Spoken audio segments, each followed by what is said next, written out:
La fe que obra por el amor.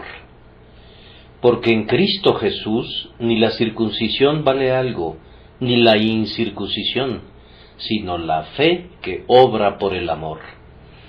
Gálatas 5:6.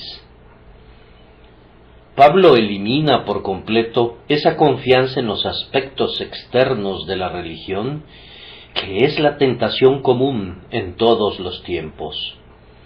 La circuncisión era algo muy importante para el judío y frecuentemente confiaba en ella, pero Pablo declara que de nada sirve. Es posible que hubiera otros que se alegraran por no ser judíos, pero Pablo declara que su incircuncisión no les servía más que su opuesto. Ciertos asuntos vinculados con la piedad son aspectos externos y con todo son útiles en su lugar apropiado.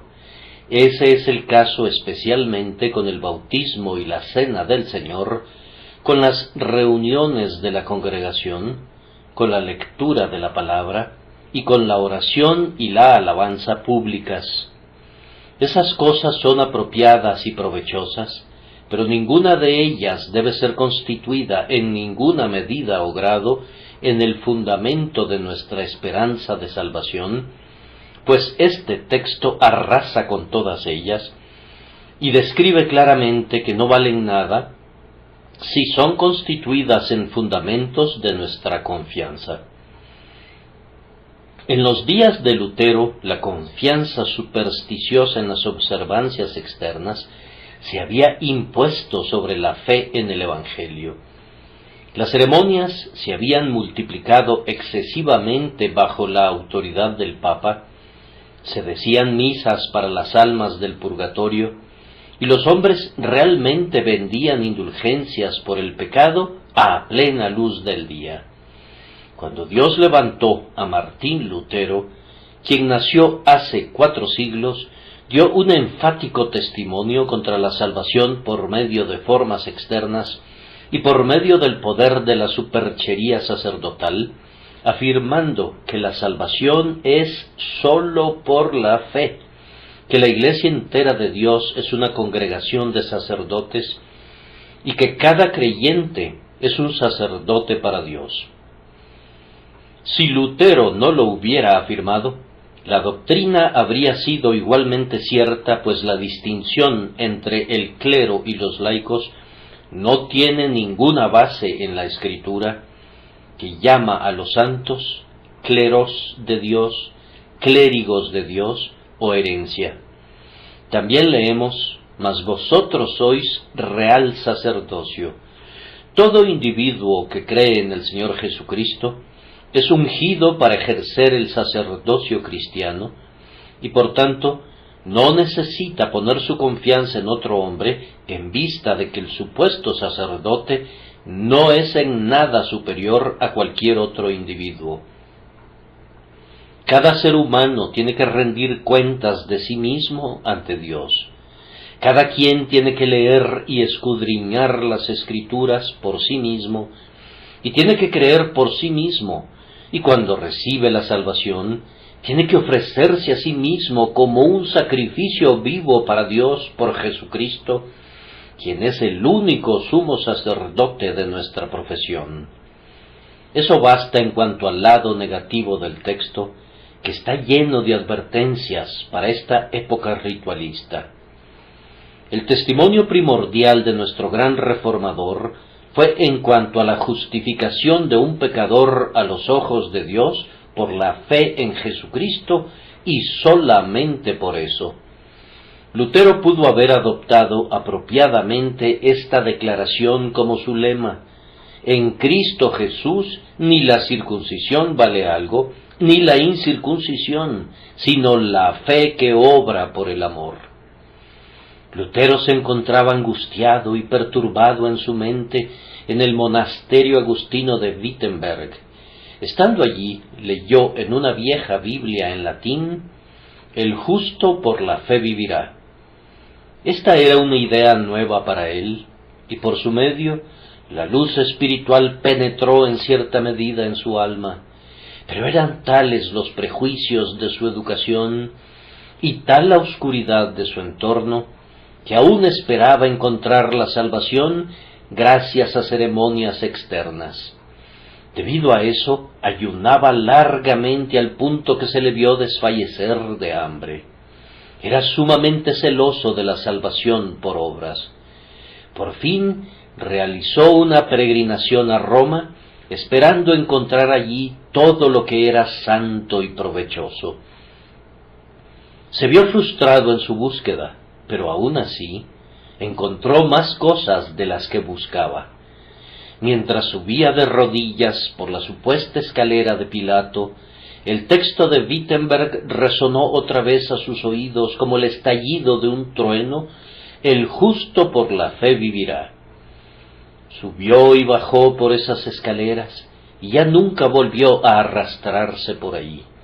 La cadena estaba rota y el alma estaba libre. Lutero había encontrado la luz, y a partir de entonces, hacer brillar esa luz sobre las naciones se convirtió en la ocupación de su vida, clamando por siempre: el justo por la fe vivirá. La mejor conmemoración que podemos hacer de este varón es predicar la doctrina que él estimaba tanto, y la mejor manera en que pueden ayudarme los que no son salvos es creyendo esta doctrina y demostrando su verdad en sus propios casos. Que el Espíritu haga que así sea en cientos de casos. Primero, preguntémonos, ¿qué es esta fe? Siempre estamos hablando de ella, pero ¿qué es? Siempre que trato de explicarla, siento miedo, no sea que los confunda en vez de que les explique. Circula una historia relacionada con el progreso del peregrino de John Bunyan. El buen Thomas Scott, el comentarista, escribió unas notas aclaratorias para ese libro, pues consideraba que el progreso del peregrino era un libro difícil y él quería aclararlo. Una piadosa aldeana en su parroquia tenía el libro y lo estaba leyendo cuando en una ocasión su ministro la visitó. Él le dijo: «Oh, veo que está leyendo el progreso del peregrino de Bunyan. ¿Lo entiende?» Ella respondió bastante inocentemente: «Oh, sí, señor, yo entiendo muy bien al señor Bunyan, y espero que un día seré capaz de entender las explicaciones suyas». Temo que una vez que haya yo concluido, ustedes digan: «Entiendo lo que es la fe tal como la encuentro en la Biblia, y un día, tal vez, seré capaz de entender la explicación que da el predicador». Advertido de esto, voy a hablar tan claramente como pueda. Y primero debe recordarse que la fe no es una mera aceptación de un credo. Es muy apropiado decir: «Creo en Dios Padre Todopoderoso, Creador del cielo y de la tierra», etc. Pero ustedes pueden repetir todo eso y no ser creyentes en el sentido escritural de ese término. Aunque el credo sea verdadero, pudiera no ser cierto para ustedes. Les daría lo mismo si lo opuesto hubiera sido cierto, pues guardan la verdad como guardarían cualquier papel en un casillero, y así no puede tener ningún efecto sobre ustedes. Es una doctrina muy apropiada, afirman, es una doctrina muy apropiada. Y así dejan que duerma tranquilamente. No ejerce ninguna influencia en su corazón ni afecta su vida.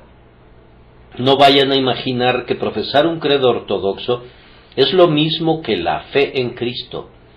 Un credo verdadero es deseable por muchas razones, pero si fuese algo muerto e ineficaz, no puede traer la salvación. La fe es creer la verdad, pero es algo más. Además, la fe no es la mera creencia en que hay un Dios, aunque se deba tener, pues no podemos acercarnos a Dios a menos que creamos que le hay y que es galardonador de los que le buscan. Debemos creer en Dios, que es bueno, bendito, veraz, recto, y por tanto debemos confiar en Él, debemos fiarnos de Él y debemos alabarle. Prescindiendo de lo que Él haga, prescindiendo de lo que Él diga, no se debe sospechar de Dios, sino que se debe creer en Él. Ustedes saben en qué consiste creer en un hombre, ¿no es cierto? ¿Saben en qué consiste en creer a un hombre al punto de seguirle, fiarse de él y aceptar su consejo? La fe cree en Dios de esa misma manera. No sólo cree que es, sino que encuentra reposo en su carácter, en su Hijo, en su promesa, en su pacto, en su palabra y en todo lo relacionado con él. Fe confía vívida y amorosamente en su Dios en cuanto a todo. Hemos de creer especialmente en lo que Dios ha revelado en la Escritura, que es verdadera y ciertamente un seguro e infalible testimonio que ha de ser recibido sin cuestionamientos. Aceptamos el testimonio del Padre concerniente a Jesús, al cual estamos atentos como a una antorcha que alumbra en lugar oscuro. Fe tiene que creer especialmente en aquel que es la suma y sustancia de toda esta revelación, Jesucristo, que se hizo Dios en carne humana para redimir a nuestra naturaleza caída de todos los males del pecado y para elevarla a la eterna felicidad.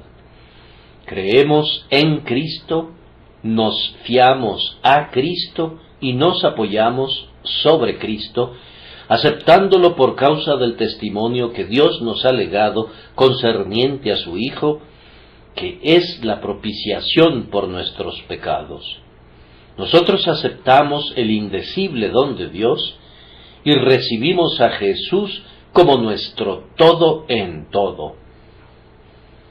Si yo quisiera describir a la fe salvadora en una palabra, yo diría que es confianza.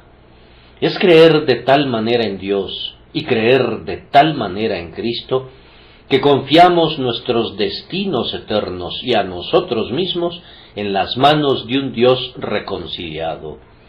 Como criaturas, alzamos nuestra mirada al grandioso Padre de los Espíritus. Como pecadores, confiamos en la expiación de Jesucristo para el perdón de nuestros pecados. Como seres débiles y endebles, nos confiamos al poder del Espíritu Santo para que nos santifique y nos guarde así.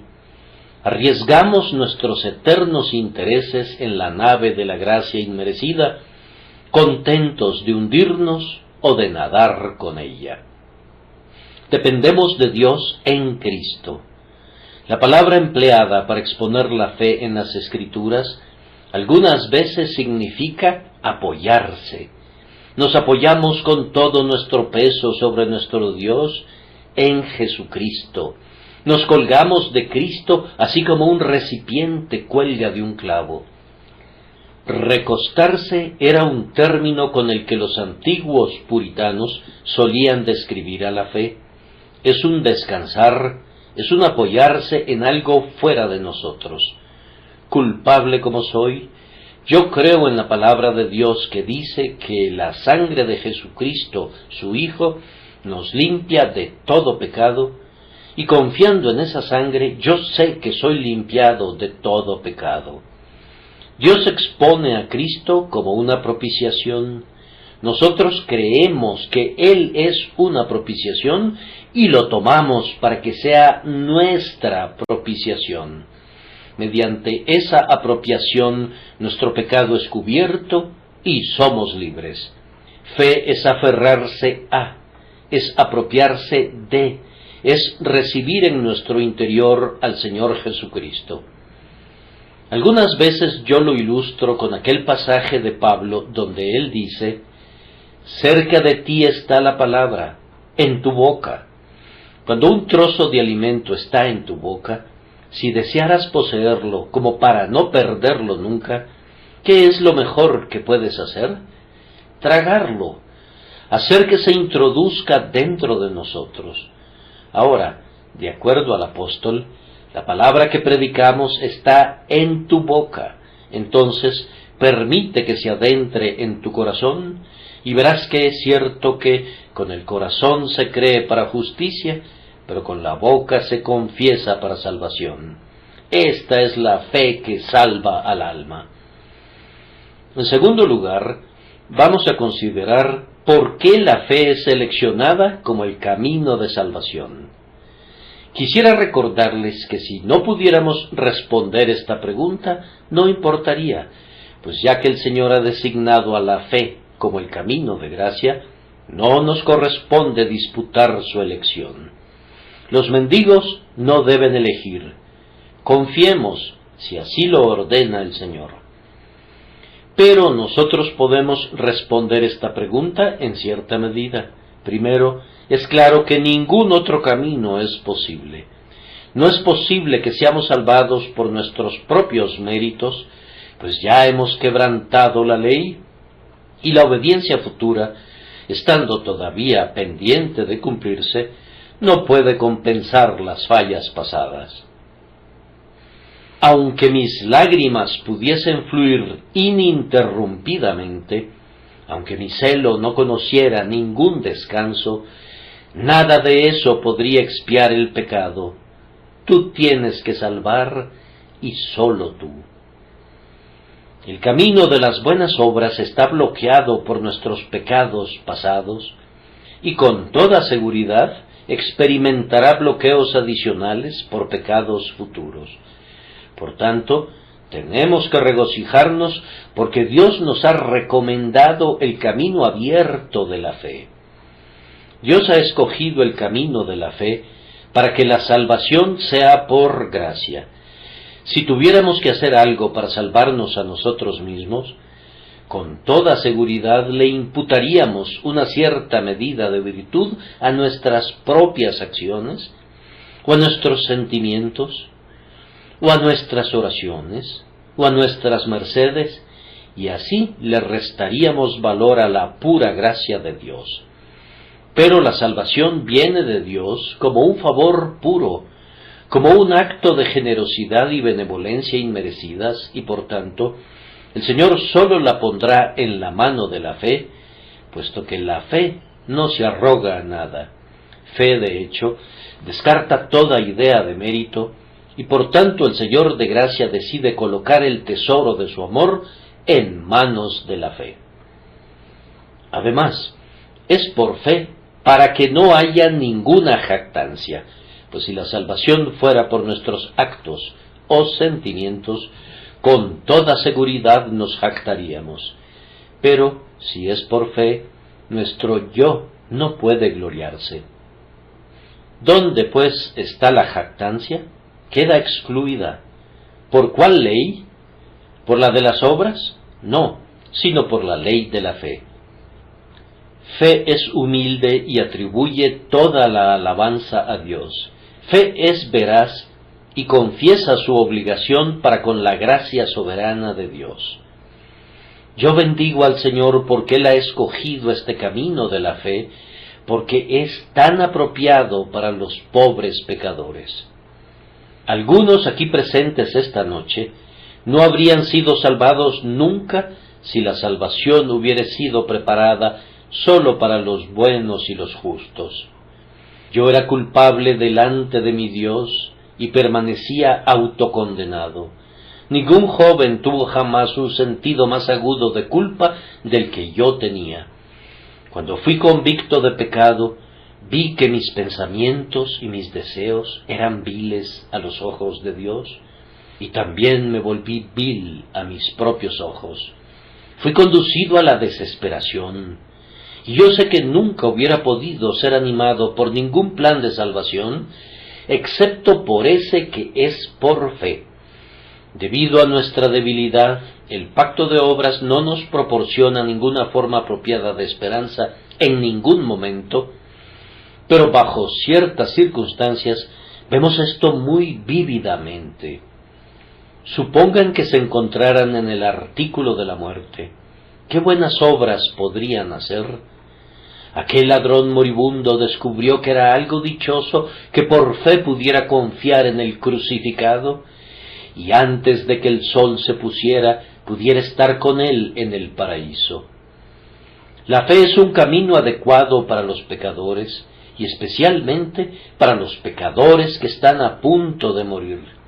En algún sentido, todos nosotros estamos en esa condición, y algunos de nosotros acaso lo estemos más especialmente, pues ¿quién de nosotros sabe con certeza si verá el alba del día de mañana?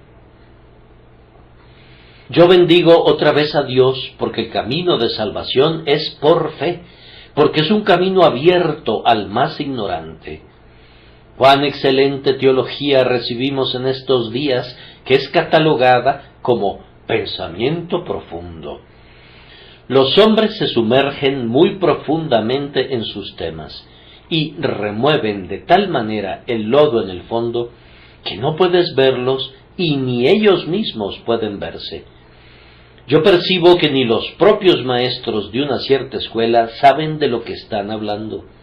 Ahora bien, si la salvación se aprendiera únicamente leyendo folios gigantescos, ¿qué sería de las multitudes de pobres almas en Bow y en Bethnal Green y Seven Dials?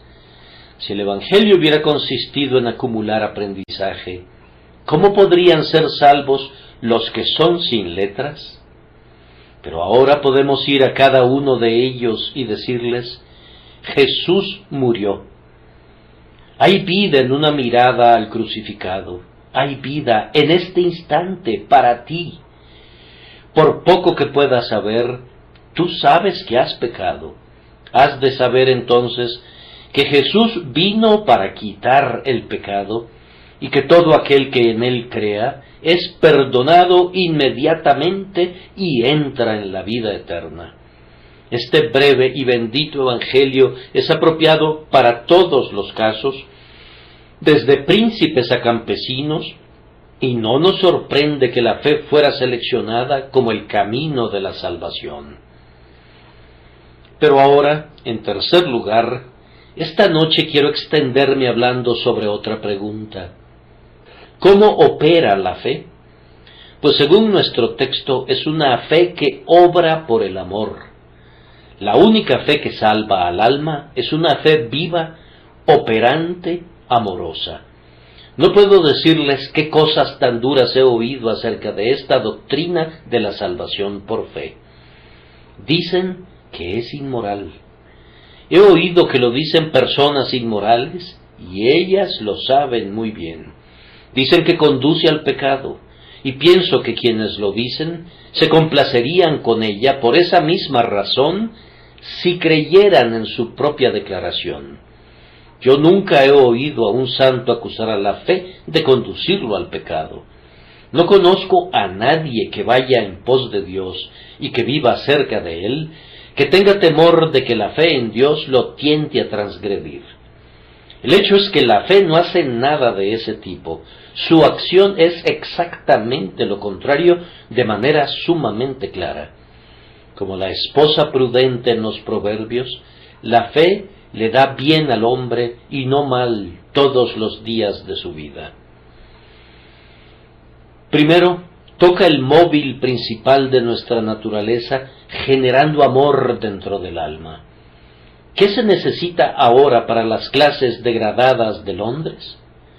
¿Regulaciones sanitarias? Ciertamente, si no se les permitiera que quedaran como letra muerta por falta de alguien que las implemente. ¿Nuevas casas? Definitivamente, entre más, mejor. ¿Rentas más bajas? Seguramente, pues nadie tiene el derecho de obtener una renta excesiva por habitaciones insalubres. ¿Más altos salarios? Ciertamente, a todos nosotros nos vendría bien un mayor salario. Muchas otras cosas son necesarias. Mientras aquellos palacios de la Ginebra permanezcan en las esquinas de las calles, no se logrará mucho progreso en mejorar a las masas. Y yo supongo que las cantinas siempre florecerán mientras permanezca el gusto por la bebida. Supongan que esos expendios autorizados de veneno fueran clausurados. ¿Bastaría con eso? No lo creo. Hay hombres y mujeres en Londres, y miles de ellos, que aunque fueran ubicados en las casas más limpias y estuvieran a millas de distancia de las cantinas donde se vende la ginebra, todavía beberían y todavía convertirían sus hogares en pocilgas. ¿Qué se necesita? Oh, si pudieras hacer de ellos unos cristianos. Supongan que pudieran nacer de nuevo. Supongan que pudieran ser conducidos a amar las cosas que ahora odian y a odiar las cosas que ahora aman. Nuevos corazones y espíritus rectos son la necesidad de los parias de Londres. ¿Cómo pueden producirse esas cosas? En la mano de Dios, el Espíritu Santo. Eso es exactamente lo que la fe obra en el corazón. Aquí tenemos un reloj. Necesita una limpieza. Sí, límpialo. Ahora no funciona. Necesita un nuevo cristal. Bien, ponle un nuevo cristal. Sigue sin funcionar. Necesita nuevas manecillas. Consigue nuevas manecillas, por supuesto. Aún así no funciona. ¿Qué es lo que tiene? El relojero dice que necesita un resorte principal.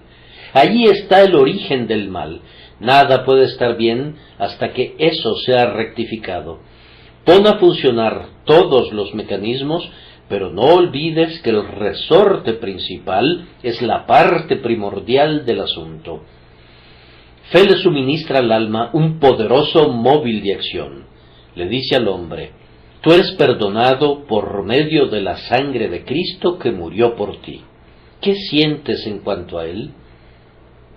El hombre responde: yo amo al Señor por redimirme. Amando a Jesús, el hombre tiene ahora dentro de su alma la simiente de todo bien. Se convertirá en un ser más santo y mejor, pues ha comenzado a amar, y el amor engendra la santidad. ¿Hay algún servicio en el mundo como el servicio del amor? Tienes un sirviente en tu casa que es lisonjero y servil, pero si fueras a reducir su salario, te mostraría el lado áspero de su lengua y buscaría otro empleo. No esperas de él nada más que eso, y si lo hicieras, no lo obtendrías. Cuán diferente era un viejo sirviente del que me he enterado, quien, cuando su amo perdió su posición en el mundo, se contentaba con media paga, y cuando, con mucha aflicción, se le dijo que tenía que irse, pues su amo no podía proporcionarle ni la ropa, hizo que sus viejos vestidos le duraran, pues no quería abandonar a su amo en su ancianidad. Más bien hubiera querido ganar el pan para su viejo amo que tener que dejarle. Era un siervo apegado que valía su peso en oro. Hay pocos sirvientes como él en estos días, pues no hay tales amos como aquel. Este tipo de servicio no puede ser comprado, pero su precio está por encima de los rubíes. Cuando el Señor nos conduce a creer en Jesús, nos convertimos a partir de entonces en sus siervos amorosos y le servimos no por la recompensa, sino por gratitud. Para nosotros ya no se trata de tanta cantidad de trabajo por determinado sueldo.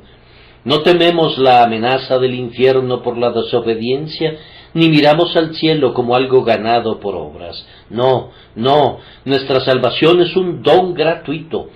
La recibimos por medio del infinito amor y de la suprema compasión, y por tanto nosotros devolvemos el más cálido afecto de nuestro corazón. Nuestro corazón se aferra a ese amado costado que fue abierto por nosotros. Sentimos un tierno amor por esos amados pies atravesados. Podríamos besarlos cada día. Esas benditas manos del crucificado.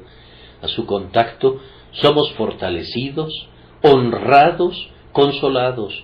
Jesús es todo él codiciable para nosotros. Es el Señor de nuestro corazón. La fe, en vez de ser una cosa pobre y miserable, como algunos imaginan, Es la causa más grandiosa de amor y por tanto de obediencia y santidad. Han de saber, además, que la fe nos pone en una nueva relación. Estamos obligados por naturaleza a ser los siervos de Dios, pero la fe susurra a nuestro oído: di, Padre nuestro, y cuando el corazón ha recibido el espíritu de adopción, el aspecto de servicio se modifica enteramente. El servicio mercenario es sustituido por la obediencia amorosa y nuestro espíritu es transformado. Convertirse en un heredero de Dios y en un coheredero con Jesús es sublimar el trabajo y convertirlo en un deleite, es trabajar en comunión con Dios. La ley no es un grillete para un hijo de Dios, es su deleite. La fe erradica del alma esa forma de egoísmo que anteriormente parecía necesaria. Así que tú esperas ser salvado por lo que haces, ¿no es cierto? ¿Puedo preguntarte, amigo, a quién estás sirviendo en todo eso? Yo te lo diré, te estás sirviendo a ti mismo. Todo lo que haces es ganar felicidad para ti mismo. ¿Cómo entonces estás sirviendo a Dios? Estás viviendo una vida egoísta, aunque esté teñida con el color de la espiritualidad. Lo que es realizado por ti, en el caso de la religión, no tiene otro objetivo sino que tú seas salvado y que vayas al cielo. Toda tu obra más celosa es para el yo. Supón que yo te dijera: yo sé que soy salvo, yo sé que Jesús ha quitado mi pecado, yo sé que no permitirá que perezca. Vamos, entonces en mi caso hay espacio para el servicio del Señor por lo que Él ha hecho por mí. Ahora no tengo que salvarme a mí mismo, sino que tengo que servir a Cristo. La gratitud es la motivación del Evangelio y la virtud abnegada es posible bajo su poder, pero no sobre la base del servicio legal. Me parece que la pura virtud es una completa imposibilidad mientras un hombre no sea salvado, porque siempre tiene que participar de la visión rastrera y ruin del beneficio propio por lo que está haciendo.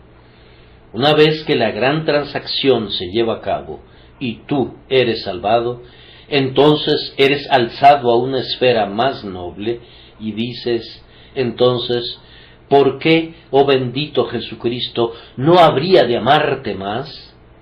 No por la esperanza de ganar el cielo, ni por escapar del infierno, no con la esperanza de ganar algo, ni en busca de una recompensa, pero como tú me has amado, oh siempre amante Señor, así quisiera amarte, amadísimo Señor, y en tu loa cantaré, solo porque tú eres mi Dios y mi eterno Rey.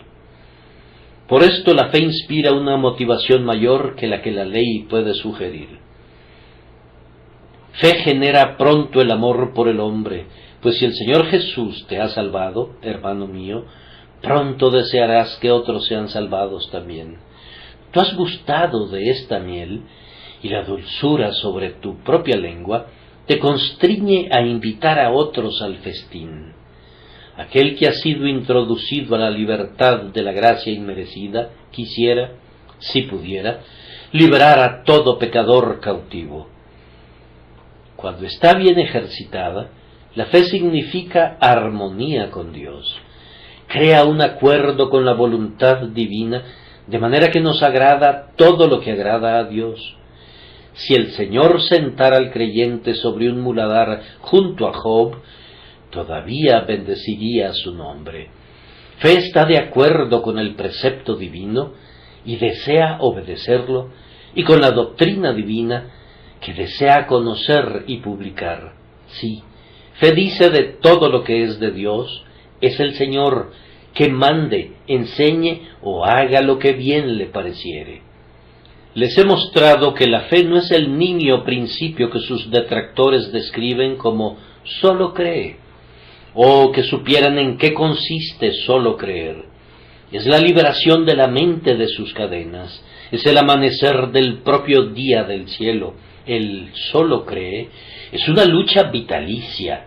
Esta es la obra de Dios, que creáis en el que Él ha enviado. Hermanos, yo creo que una fe humilde y perseverante en Dios es una de las formas más excelsas de adoración que suba jamás al trono de Dios. Aunque los querubines y los serafines saludan al Señor con sus Santo, Santo, Santo, aunque todo el ejército de seres resplandecientes rodeen el trono con perpetuos aleluyas, no hay una reverencia más ferviente dada a Dios que cuando un pobre pecador, negro como la noche, clama con fe: lávame y seré más blanco que la nieve. Creer en el perdón del pecado es una maravillosa adoración de la misericordia y del poder de Dios. Creer en una providencia constante es una dulce manera de adoración a Dios en su poder y bondad. Cuando un pobre labrador en su casucha, necesitado de pan para sus hijos, se arrodilla y clama: Señor, está escrito, se te dará tu pan y tus aguas serán seguras. Yo creo en tu palabra y por tanto miro a ti en mi necesidad. Rinde un homenaje a la verdad y a la fidelidad de Dios que ni el mismo Gabriel podría rendir, pues nunca conoció el aguijón del hambre. Creer que Dios nos guardará hasta el fin y que nos llevará a su gloria es más honroso para Dios que todos los himnos de los glorificados. Cuando confiamos en su promesa, desde nosotros, moribundos hijos de la tierra, sube al cielo un incienso de un olor fragante, aceptable a Dios por Jesucristo.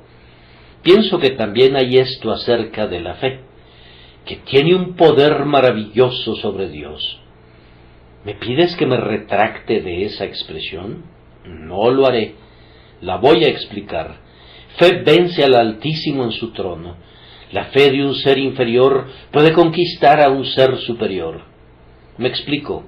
Hace algunos años, yo me paseaba una noche en el jardín cuando vi a un perro extraviado del que ya me habían dicho que tenía el hábito de visitar mis terrenos, pero que no le ayudaba en lo más mínimo al jardinero y por tanto que sus atenciones no eran deseables. Mientras caminaba meditando en mi sermón un sábado por la noche, vi a aquel perro activamente ocupado en hacer destrozos. Le arrojé mi bastón y le grité que se largara. ¿Pero qué creen que hizo? En vez de gruñirme o de salir corriendo aullando, me miró muy amigablemente, recogió mi bastón con su hocico y me lo trajo, y luego, moviendo su cola, puso el bastón a mis pies. Yo tenía lágrimas en mis ojos. El perro me había conquistado. Dije: eres un buen perro, eres un buen perro. Después de esto puedes venir aquí cuando quieras. ¿Por qué me había conquistado el perro? Porque tuvo confianza en mí y no quiso creer que yo podría hacerle algún daño.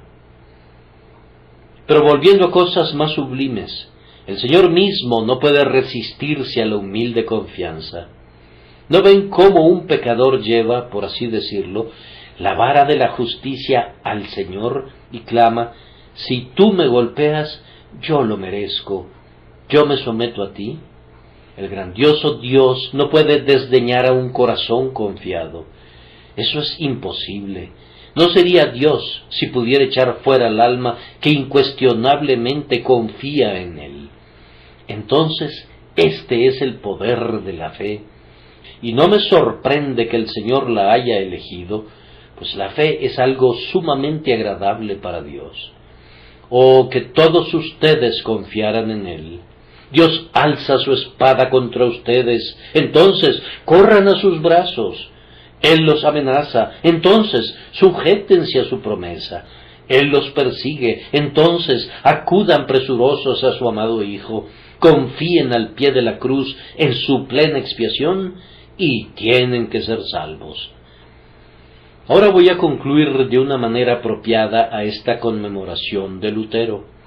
Ustedes ya han oído hasta la saciedad que Lutero predicaba la salvación por fe únicamente. Ahora vayamos a la vida de Lutero y veamos lo que el propio Lutero quería decir con eso. ¿Qué tipo de fe exhibía el propio Lutero, gracias a la cual él fue justificado? Primero, en el caso de Lutero, la fe lo condujo a una abierta confesión de lo que creía. Lutero no tenía la intención de subir al cielo por las escaleras traseras, como muchos jóvenes esperan hacerlo. Ustedes desean ser cristianos a escondidas para escapar la ofensa de la cruz. Lutero no rehusaba confesar a Cristo y tomar su cruz y seguirle. Él sabía que quien cree con el corazón tiene que hacer también una confesión con su boca, y él la hizo muy noblemente. Comenzó a enseñar y a predicar la verdad que había iluminado a su propia alma. Uno de sus sermones desagradó al duque Jorge de Sajonia, pero como a la vez salvó a una dama de Alcurnia, Lutero no se inmutó. Él no era un hombre que ocultara la verdad porque fuera peligroso confesarla. Tetzel llegó con sus preciosas indulgencias y con sus liberaciones de las almas del purgatorio. Miles de buenos católicos estaban indignados, pero nadie le quería poner el cascabel al gato. Lutero llamó a Tetzel siervo del Papa y del demonio, y declaró: como vino entre nosotros aprovechándose de la credulidad de la gente, no podía refrenarme de protestar contra eso y oponerme a su odiosa carrera. Sin medir sus palabras, sin intentar hablar amablemente, Lutero se enfrentó a él sin miedo a las consecuencias. Él creía en las bendiciones de la gracia sin dinero y sin precio, y no ocultaba sus convicciones. Clavó sus tesis en la puerta de la iglesia donde todos pudieran leerlas. Cuando los astrónomos requieran un nombre para una nueva constelación en los cielos, que sea el martillo y los clavos. Oh, que la fe franca de este hombre reprenda a quienes no hacen ninguna profesión. Su impávido valor por la verdad provocaba que fuera grandemente odiado en su propio día, con una ferocidad que todavía no se ha extinguido. Lutero sigue siendo todavía el hombre más odiado en ciertos sectores. De eso son testigos los viles opúsculos que se han producido durante la última quincena, para desgracia de la prensa que contaminan. No puedo decir nada mejor ni nada peor de esos opúsculos, sino que son dignos de la causa en cuyo interés son publicados. Si se menciona el nombre de Lutero, los esclavos de Roma crujen sus dientes. Esta intensa animadversión demuestra el poder de Lutero. Jóvenes, yo no sé cuál pudiera ser su ambición, pero yo espero que no deseen ser meras hojuelas en la avena en este mundo sin aportar ningún sabor de ningún tipo. Mi ambición no va en esa línea. Yo sé que si no tengo a nadie que me odie intensamente, no puedo tener a nadie que me ame intensamente, y estoy preparado para tenerlos a ambos. Cuando los varones de recto corazón ven en un hombre honesto amor por la verdad, claman: Él es nuestro hermano, que sea nuestro adalid. Cuando los hombres de corazón malvado replican: abajo con él, les damos gracias por el homenaje inconsciente que rinden de esa manera a la decisión de carácter. Ningún hijo de Dios debe cortejar la aprobación del mundo. Ciertamente, Lutero no lo hacía. Él agradaba a Dios y eso le bastaba. Su fe era también de este tipo, que lo impulsaba a una ferviente reverencia por lo que creía que decía la Escritura. Lamento que no siempre fuera sabio en su juicio sobre lo que la Biblia contiene. Con todo, para él la Escritura era la corte de apelaciones definitiva. Si alguien hubiera convencido a Lutero de algún error en cuanto a ese libro, de buena gana se habría retractado. Pero ese no era el plan de ellos. Simplemente decían: es un hereje, condénenlo o hagan que se retracte. A esto no se dio nunca ni por un instante. ¡Ay! En esta época, cantidades de hombres se están proponiendo como sus propios escritores inspirados. Me han dicho que todo hombre que es su propio abogado tiene a un necio por cliente. Yo estoy inclinado a pensar que, cuando algún hombre se propone como su propio Salvador y su propia revelación, ocurre mucho de lo mismo. Esa altiva idea está en el aire en este momento presente. Cada individuo está elaborando su propia Biblia. No sucedía así con Lutero. Él amaba al libro sagrado, luchaba con su ayuda, era su hacha de combate y su arma de guerra. Un texto de la Escritura encendía su alma, pero rechazaba las palabras de la tradición. No cedería ante Melanchthon, o Zwinglio, o Calvino, o quien quiera que fuese, prescindiendo de cuán letrado o pío. Llevaba su propia fe personal a la Escritura y seguía la palabra del Señor de acuerdo a la luz que poseía. Que haya muchos luteros en este lugar. Lo siguiente que noto era la intensa actividad de su fe. Lutero no creía en que Dios hiciera la obra que a él le correspondía, de manera que le permitiera permanecer ocioso. Nada de eso. Un discípulo le dijo una vez a Mahoma: «Voy a soltar mi camello y voy a confiar en la providencia». «No», respondió Mahoma, «confía en la providencia, pero amarra cuidadosamente a tu camello». Esto se asemeja al precepto puritano de Oliver Cromwell: «Confía en Dios, pero mantén tu pólvora seca». Lutero creía más que nadie en mantener su pólvora seca. ¿Cómo trabajaba? Con la pluma, con la boca, con la mano. Desbordaba energía casi más allá de lo creíble. Parecía un hombre de muchas manos. Hacía obras que hubieran agotado las fuerzas de cientos de hombres más pequeños. Trabajaba como si todo dependiera de su propia actividad, y luego se apoyaba en Dios en santa confianza, como si no hubiera hecho nada. Este es el tipo de fe que salva a un hombre, tanto en esta vida como en la vida venidera. Además, la fe de Lutero abundaba en oración. ¿Qué suplicaciones eran las suyas? Quienes las oían nos cuentan de sus lágrimas, de sus luchas, de sus santos argumentos. Entraba en su aposento con el corazón afligido y permanecía allí 1 hora o 2, y luego salía cantando: «¡He vencido! ¡He vencido!». «Ah», dijo un día, «tengo tanto que hacer hoy que no podría realizarlo sin dedicar al menos 3 horas a la oración». Yo pensé que diría: «No puedo permitirme asignar ni siquiera 1/4 de hora a la oración». Más bien aumentaba su oración conforme aumentaba su labor.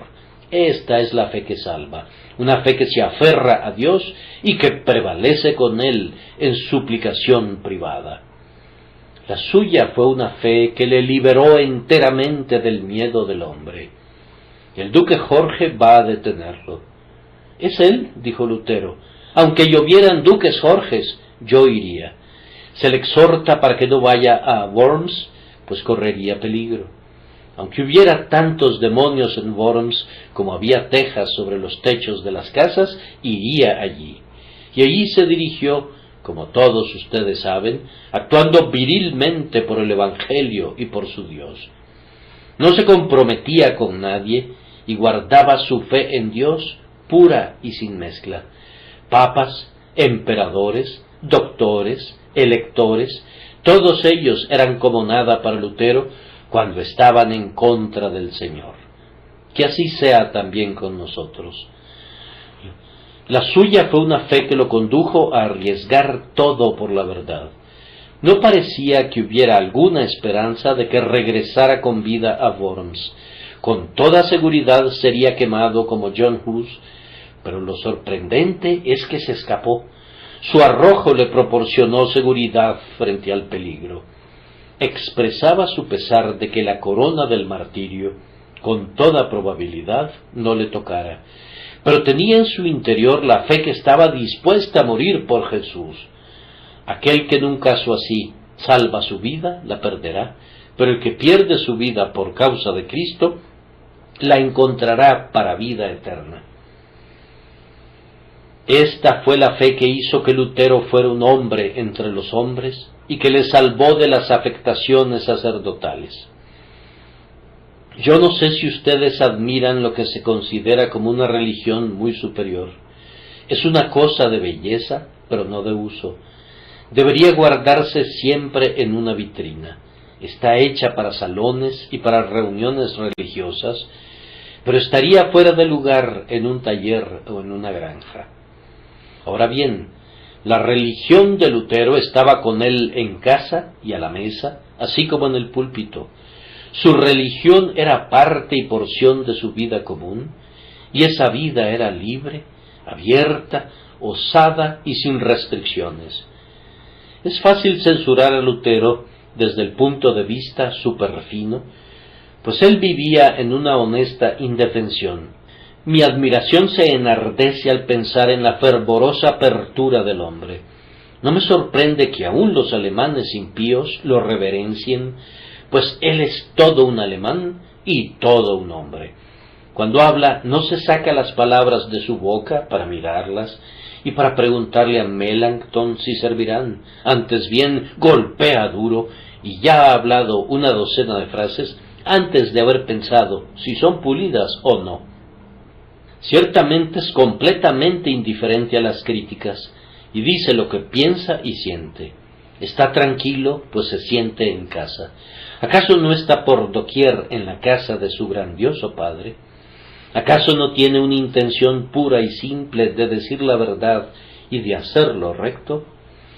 Me agrada que Lutero tenga una esposa e hijos. Me gusta verlo con su familia y con un árbol de Navidad, haciendo música con el pequeño Juanito Lutero sobre sus rodillas. Me encanta oírlo cantar un pequeño himno con los niños y contarle a su hermoso muchacho acerca de los caballos en el cielo con bridas de oro y monturas de plata. La fe no había suprimido su hombría, sino que la había santificado para los usos más nobles. Lutero no vivía ni se movía como si fuera un mero clérigo, sino como un hermano para nuestra común humanidad. Después de todo, hermanos, han de saber que los más grandes teólogos tienen que comer pan con mantequilla como las demás personas. Cierran sus ojos antes de dormir y los abren por la mañana tal como lo hacen las demás personas. Esto es un hecho, aunque algunos caballeros estirados quisieran que dudáramos de ello. Sienten y piensan como otros hombres. ¿Por qué habrían de dar la impresión como si no lo hicieran?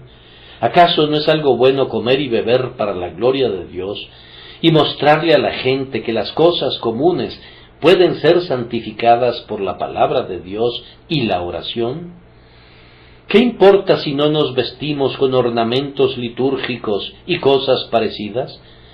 Los mejores ornamentos litúrgicos corresponden a una plena entrega a la obra del Señor, y si un hombre vive rectamente, hace de cada vestido un ornamento eclesiástico, hace de cada comida un sacramento y de cada casa un templo. Todas nuestras horas son canónicas, pues todos nuestros días son santos, cada aliento es incienso y cada pulso es música para el Altísimo. Nos dicen que Lutero ignoraba las buenas obras. Es cierto que no permitía que se hablara de las buenas obras como si fueran medios para la salvación, pero exigía vidas santas de aquellos que profesaban la fe en Jesús. Lutero abundaba en oración y caridades. ¡Cuán caritativo era Lutero! Me temo que no tenía en cuenta en todo momento los principios de la sociedad para la organización del socorro caritativo y la represión de la mendicidad.